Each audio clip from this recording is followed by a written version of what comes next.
Hey, welcome back to Me, Jean Poppy's Kitchen. If a book could be comfort food, this would be it. Let me explain.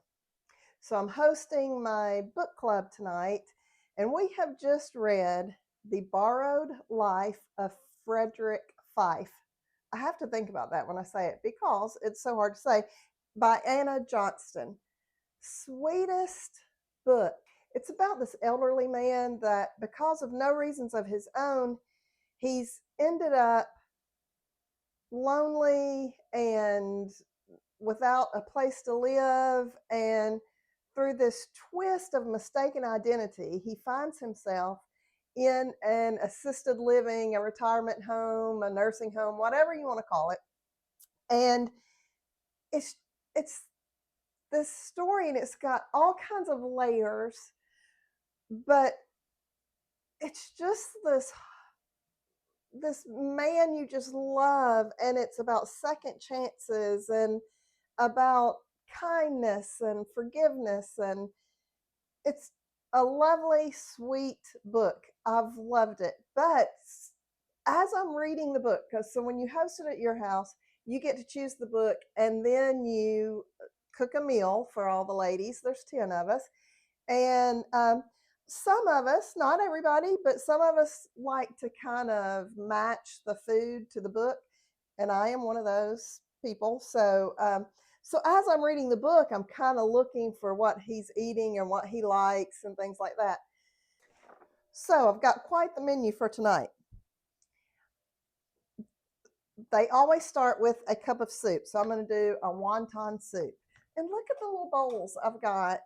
I found these at Hobby Lobby, and I just wanted them just for, but I just love these. Okay, so I'm going to do wonton soup in those. That's what we're going to start with. And then we're going to have little individual pot pies, chicken pot pies, with puff pastry. I'll show you how to do that. I've never done it, so we'll do that together. Then we're going to have bacon and cheese, mashed potatoes. We're going to have these lima beans that you're really going to have to be brave to try because it's lima beans with pears. So we'll try that. Never made those before. I am rising some Rhodes rolls. These are delicious.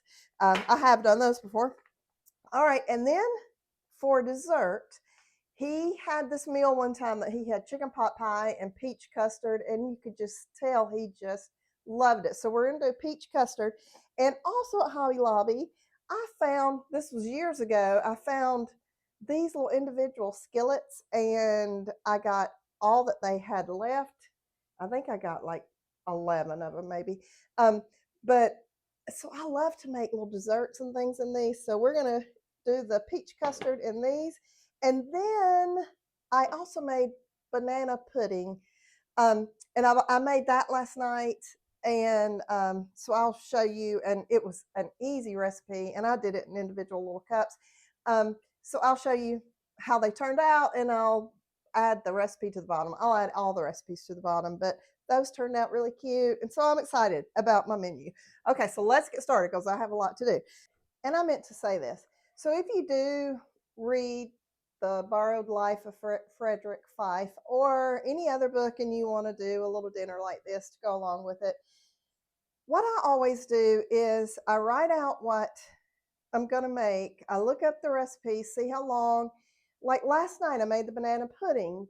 I make anything I can ahead of time, so that you're not just really scrambling the day of. And like the peach custards, I made those earlier so that because you serve them room temperature. So um, made those a good bit earlier so I'd have time at the end for the things that need to be hot when people get here. So anyway, I write out everything I'm going to make, look the recipes up, see how long it's going to take, see if I can make it beforehand, and I write it out. I just threw it away, but like rolls need to rise 5 to 6 hours. Banana pudding make night before, and it just helps me keep it all organized, and so I don't panic at the end. So anyway, that was just a little tip.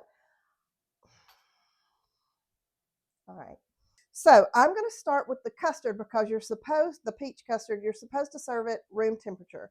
So I'm going to go ahead and make it. And I love recipes like this where you can make it and get it out of the way and you don't have to be rushing at the last minute to do it. Okay, so here we go. We start with a package of Betty Crocker sugar cookie mix. Now, it says you're just supposed to put it in a bowl with your putting a half of a cup of softened butter in with it, some flour and an egg, and then you're just supposed to stir it up. But I've got this wicked case of carpal tunnel that has been plaguing me, and I've been painting lately, so it's really acting up. So anyway, I'm using my electric mixer instead of stirring it by hand. But you can stir it by hand if you don't have a mixer. Okay, so then I'm adding a half of a cup of softened butter, 2 tablespoons of all-purpose flour, and this is going to be our crust.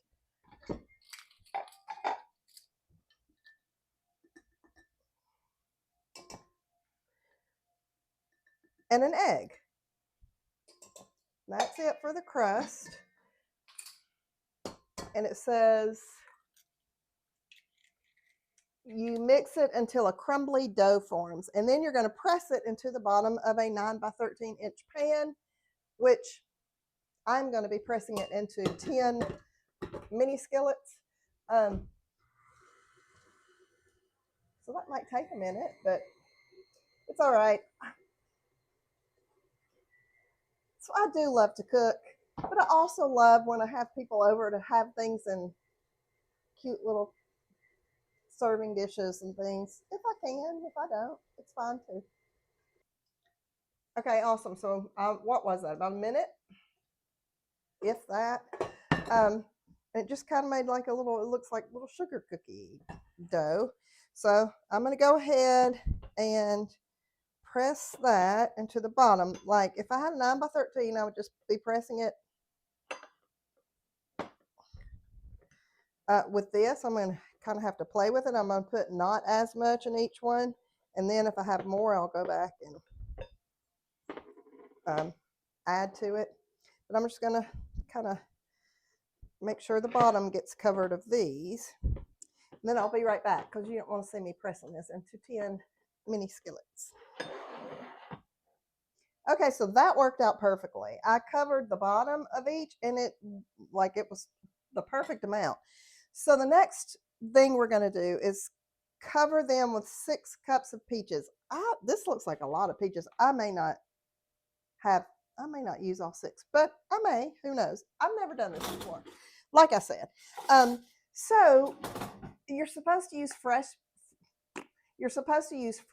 peaches, but it is March and we do not have fresh peaches right now. So I got canned peaches and 4 cans of sliced peaches. I was looking for the can. I must have already thrown them away, but 4 cans of sliced peaches made 6 cups, and I just diced them into bite size. Okay, so I'm topping. I'll do this. I'm topping them with the peaches. So the reason I'm doing peach custard and banana pudding, he didn't say anything about banana pudding in the book. But I just, that's a good soft older people dessert, right? That most older people love and younger people.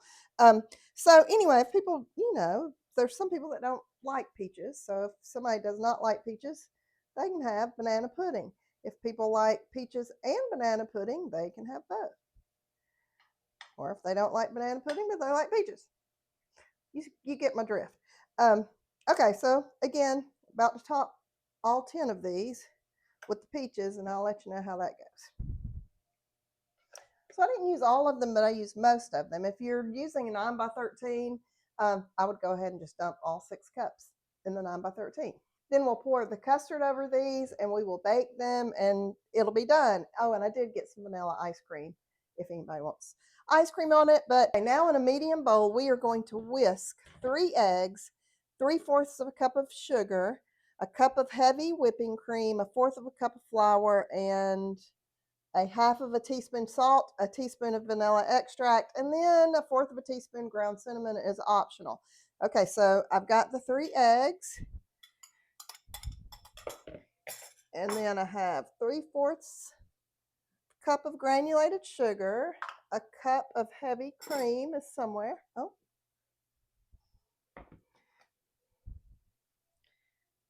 A fourth of a cup of flour.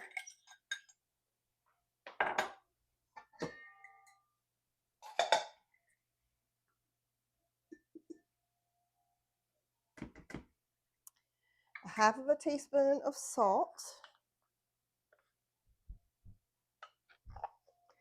Teaspoon of vanilla. And anytime I can put cinnamon in something, I do it because I love cinnamon. So I am going to do the fourth of a teaspoon of cinnamon. And instead of dirtying up a fourth of a teaspoon, I just measured it in my hand. Okay, oh, I'm supposed to whisk this. Let me go get a whisk. Okay, and then we whisk this together, what's it say, until smooth, which should not take long because that's all smooth ingredients. Okay, now we're going to pour the custard over each one of these. So I did 2 ladles on that one. I'm going to try 2 ladles first. If you're using a 9x13, again, this is going to be easier to do because you can just pour it right over. My husband often asks why I make things harder on myself when I'm cooking than I have to. I just enjoy this. I think this is fun. So the oven is set to 350. Gosh, I got that last one full. And we're going to, if you're doing a 9x13, it says you're going to bake it for 50 to 60 minutes, but it will not take that long with these little individual cups. So I don't know how long this will take. I'll let you know. Okay, again, that was like the perfect amount. You know what I'm going to do? I'm going to put a big cookie sheet under these because I'm scared I'm going to get messy and they're going to leak like hadn't already been messy. So maybe I'm scared I'm going to get messier. Okay, so I'm going to do this. I'll let you know how long it takes. And then I'll be right back. Now for the little individual pot pies. I can't wait for this. I don't ever make chicken pot pie. I don't really think Poppy loves it. I don't know. We've just never made pot pie. So anyway, I thought this with the puff pastry and the little individual servings with the little puff pastry, I thought it was so cute and it looks really good. So that's what I'm going to do. So I'm going to roll the puff pastry and let it thaw out. And it's just one sheet. So I'm going to roll it just a little thinner. You don't have to do much.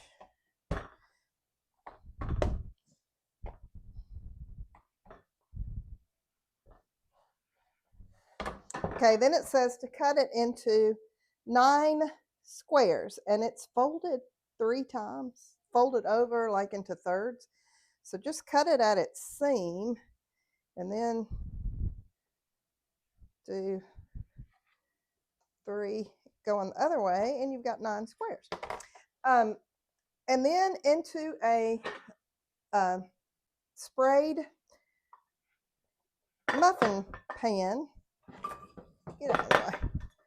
Gosh, you press it down, and it should kind of come up so that it can meet the little piece that's going to come on top. So I'm like having to make it come up. Okay, so that's what I'm going to do. I'm going to fill up, and yes, there's only 10 of us, but we've been together for a long time.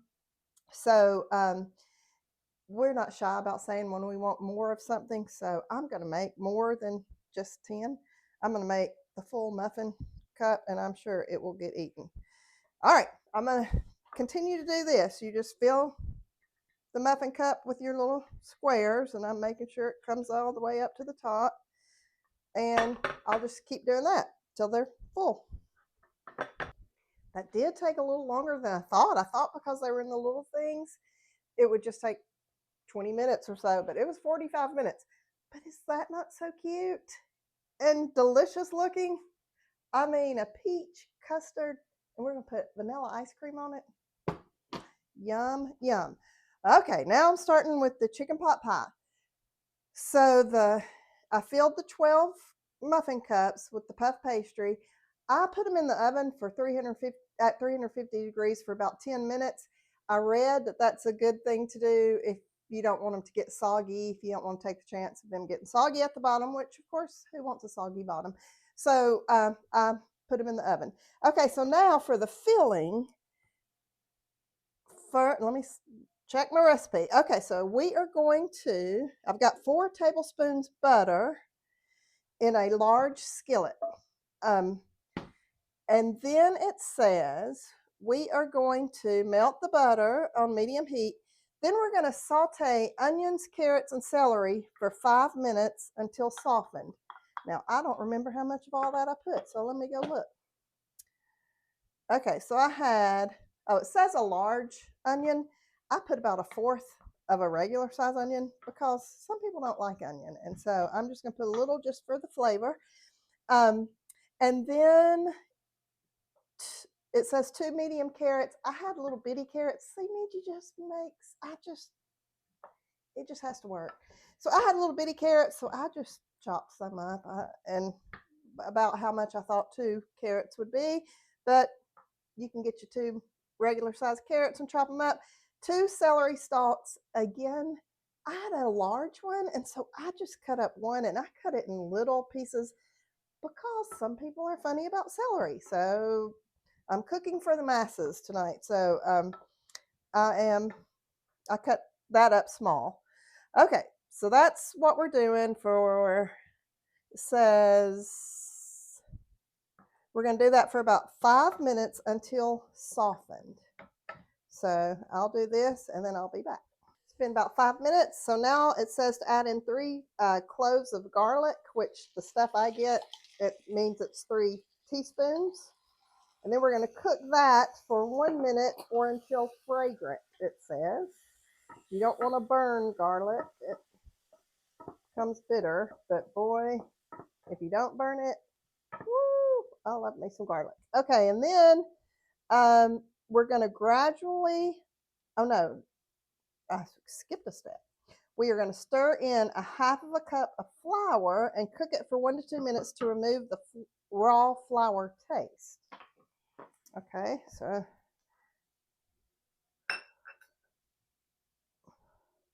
stir that around.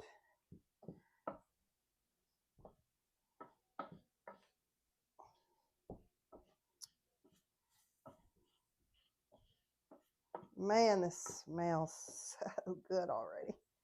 Okay, now we are going to gradually whisk in 3 cups of chicken broth, stirring constantly to avoid lumps, it says. So gradually, I'm just going to do a little at a time. Because you're mixing it with the flour, it is going to, be like clumpy. So just keep stirring with the heat and the liquid. It'll unclump. Just don't put it in all at one time.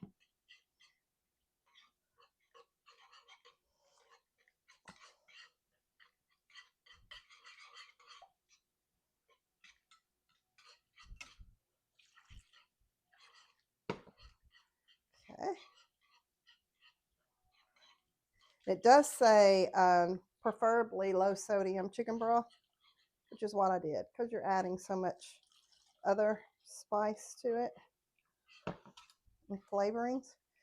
Okay, so now what's it say to do? Stirring to avoid lumps. All right, simmer for 5 to 7 minutes until stirring occasionally until the sauce thickens. Okay, so looking to see what time it is, so I'm going to do that. Just stirring it every now and then until it looks a little thick, and then I'll be right back. It's been about 5 minutes and mine has thickened up sufficiently. So now we're going to add heavy cream, which is a cup of heavy cream, or half and half, it says. Thyme, how much? Let's see. A half of a teaspoon of thyme.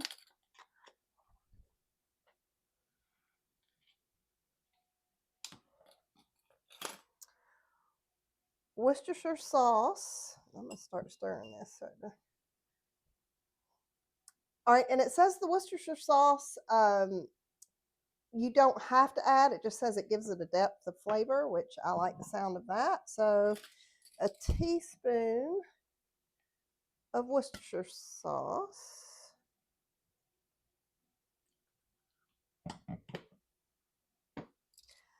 Salt, a teaspoon. Pepper, a half of a teaspoon. Oh, that's not my pepper.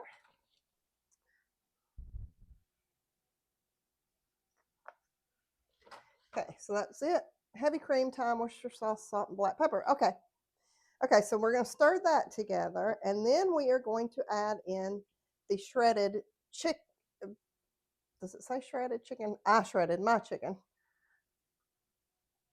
Yeah, shredded chicken and frozen peas. We have a lady that cannot stand frozen peas that's in our group. So I am leaving out the frozen peas so that she will maybe enjoy the chicken pot pie. Let's see, get that stirred up. Okay. 3 cups shredded chicken. So I got a rotisserie chicken, pulled the meat off, and I shredded it in the stand mixer because that is such an easy way to shred chicken. So you're supposed to stir that in and then remove from the heat. Get all my stuff out of the way.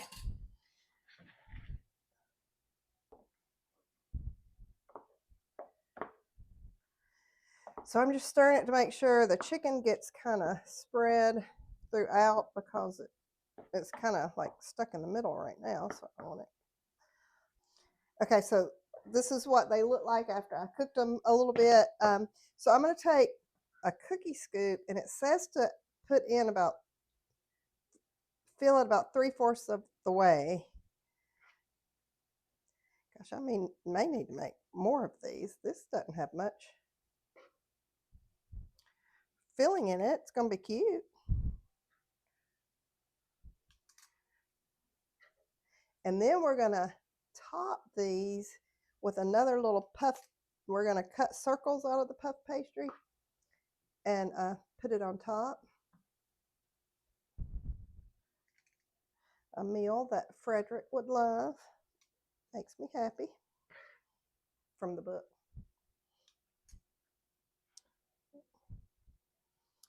That piece of chicken was way too big.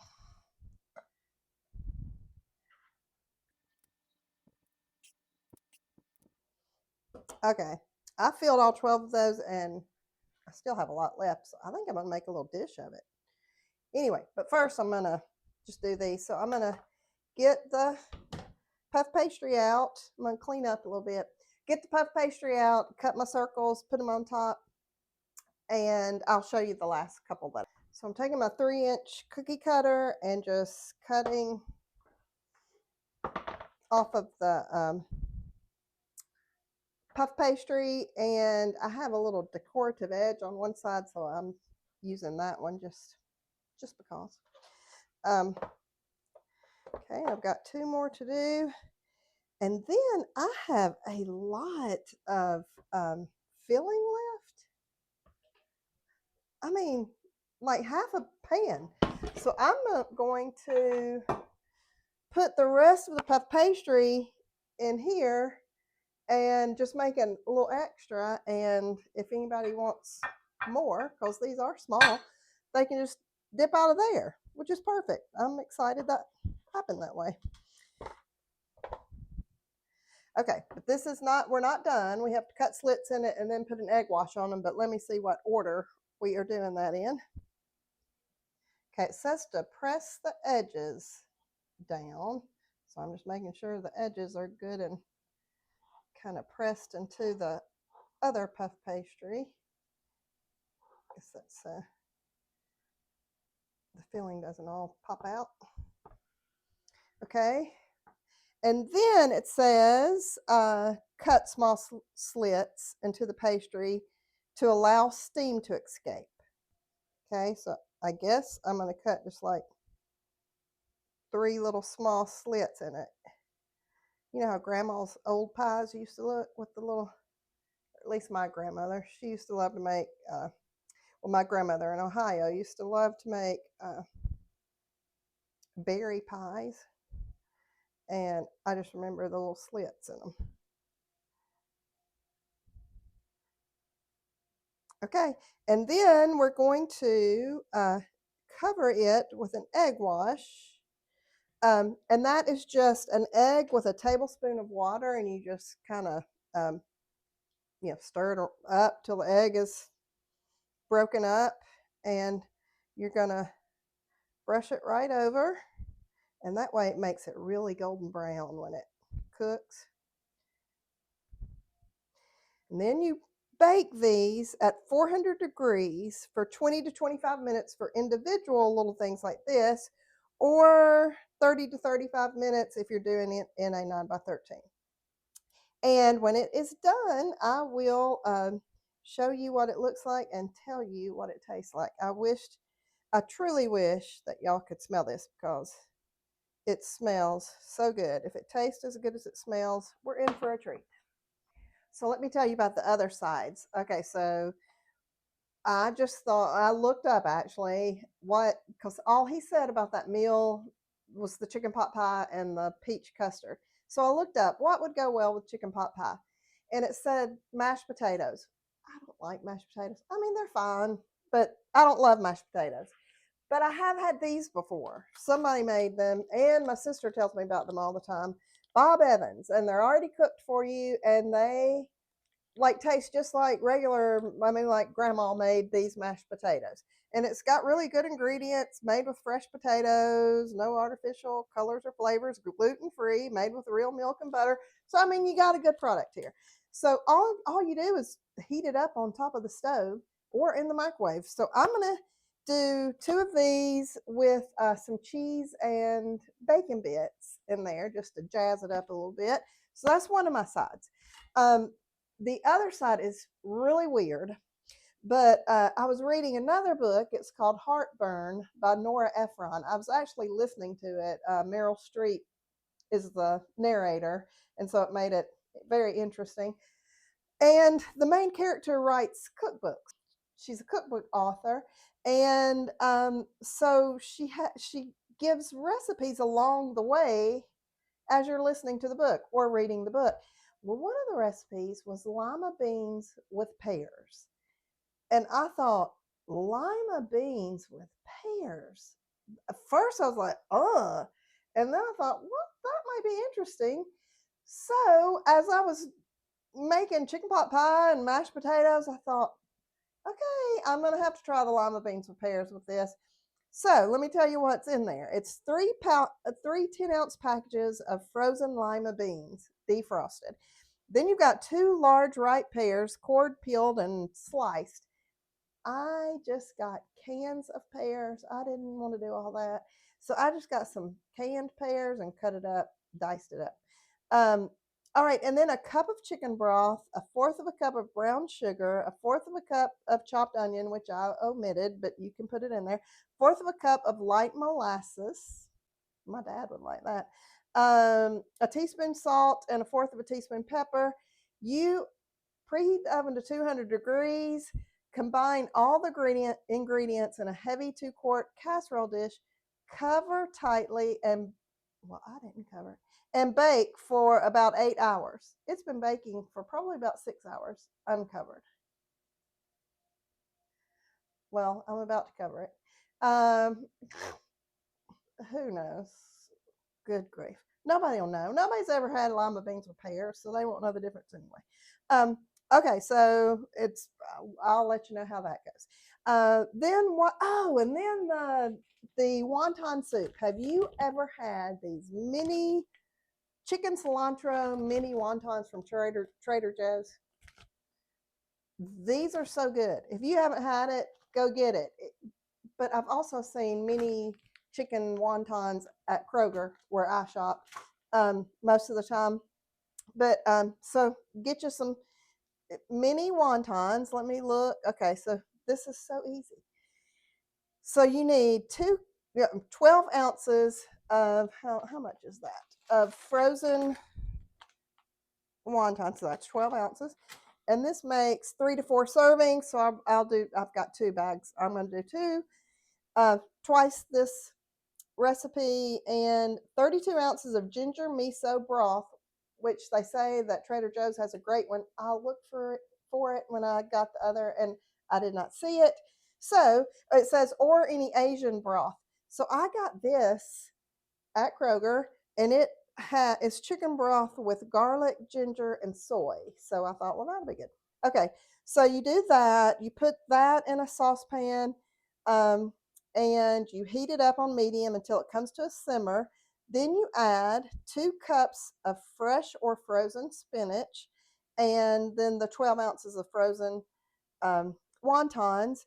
You cook for about 5 minutes or until frozen wontons are cooked through, and that's it. So that's going to be like our appetizer.